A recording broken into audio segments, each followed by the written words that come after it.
اهلا وسهلا بيكم في كورس ايونيك بالعربي. ان شاء الله هنتكلم في خلال المحاضرة دي عن تاريخ الموبايل. الموبايل اتطور ازاي، سواء من الهاردوير او السوفت وير. ان شاء الله هنتكلم عن ازاي الموبايل اتطور في رحلته من اول ما كان كبير جدا ومحتاج 2 3 يشيلوه لحد ما بقى سمارت جدا وبيتحط في الجيب بسهولة جدا. اللي قدامنا ده موبايل نزل 1983 من شركة موتوريلا.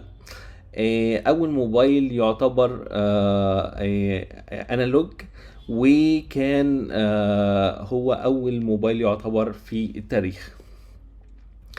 بعد كده موتوريلا نزلت تليفون اللي هو مايكرو تاك. ده يعتبر اول تليفون محمول بشكل حقيقي في التاريخ، لان معظم التليفونات التانية كانت بتتحط في السيارة بسبب كبر حجمها. وبعد كده عندنا موتوريلا انترناشونال 3200 او الديجيتال موبايل فون، كان في حجم الايد. وبعد كده كان عندنا موتوريلا ستار تاك، وده كان اول تليفون في ديسبلاي في بيظهر عليها الارقام. وستار تاك ده كان في سنة 96. بعد كده كان عندنا نوكيا 8110، وده كان على شكل البنانة، وكان اشتهر في فيلم ماتريكس جدا لما نزل. وبعد كده كان عندنا نوكيا 9000 كوميونيكيتور. ده كان اول سمارت فون في تاريخ الموبايلات، وكان في شباية 386 من انتل. وبعد كده كان عندنا نوكيا 3110 المشهور جدا، اللي باع اكتر من 126 مليون نسخة في اوروبا بس. وبعد كده كان عندنا سانيو، اول تليفون بكاميرا، مع ان جودتها كانت مش كبيرة، بس هو كان الاول. وبعد كده كان عندنا نوكيا 7610، اول تليفون جه بكاميرا 1 ميجا بكسل. وبعد كده كان عندنا نوكيا 6630. ده اول تليفون كان بيتيح الجلوبال رومينج، او ان هو تتكلم بالشريحة بتاعتك من دولة تانية. وبعد كده جه عندنا نوكيا ان 73، التليفون الجميل جدا اللي باع ملايين النسخ في العالم، وكان فيه فيتشرز جميلة جدا، والسوفت وير بتاعه السيمبيان كان جميل جدا. ونيجي للموبايلات اللي احدثت طفرة في عالم الموبايلات، واحدثت طفرة في عالم الموبايل ديفلوبمنت. ونيجي للايفون. الايفون اللي نشأ في 2007، وكان فيه فيتشرز مختلفة عن اي موبايل تاني سبقه.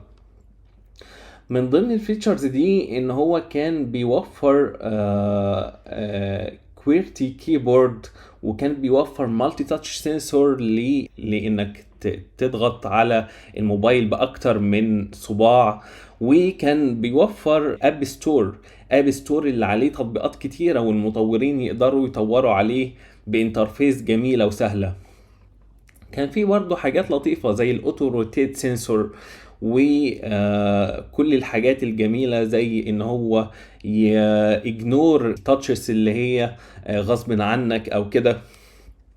فكل الحاجات دي ادت لان الايفون ياخد ماركت شير كبيرة جدا في الرحلة بتاعته. بعد كده جه في 2008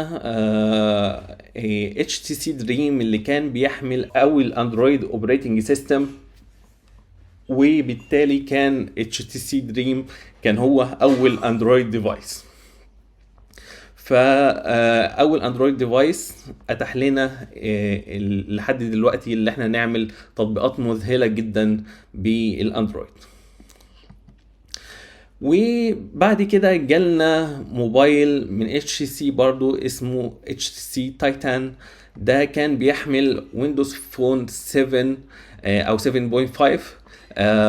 وده كان بيحمل الاوبريتنج سيستم اللي هو ويندوز فون، اللي اتاح برضو كمية من المنافسة مع الاندرويد، واتاح لنا بعض الفيتشرز الجميلة. فده اهم 3 موبايلات جم في اخر في القرن ال21، الايفون والاندرويد والويندوز فون. طبعا الويندوز فون اختفى لانه ما قدرش ينافس مع الاندرويد ومع الايفون، فاختفى. فحاليا متبقي لنا نظامين، الاي او اس والاندرويد. بس تعالوا نتعرف على الانظمه اللي كانت موجوده. السيمبيان كان نظام موجود في النوكيا ديفايسز، وكان جميل جدا وبيتيح بيتيح مهمات جميله جدا، وكان في براوزر وكان في كاميرا وكان في حاجات جميله جدا. تمام. بس طبعا مع تطور الموبايلات فهو ما بقاش موجود. بعد السيمبيان جه الاي او اس، والاي او اس طبعا لحد دلوقتي ثابت قوه رهيبه جدا. وجه الاندرويد، والاندرويد زي ما احنا عارفين دايما سابق الاي او اس، لان هو اوبن سورس، ولان هو الناس بتطور له بشكل مستمر جدا جدا جدا، واي حد في دماغه اي فكره يقدر ياكسس الاي بي اي ويطور اللي في دماغه. والويندوز فون اللي جه بعد الاندرويد فهو كان موجود بس اختفى. طبعا دلوقتي هنركز في الكورس على الاي او اس والاندرويد، هنركز في الكورس على الايفون، وهنركز في الكورس على الاندرويد ديفايسز. وان شاء الله دي رحلتنا مع الكورس. جاهزين يا اصدقائي؟ يلا بينا.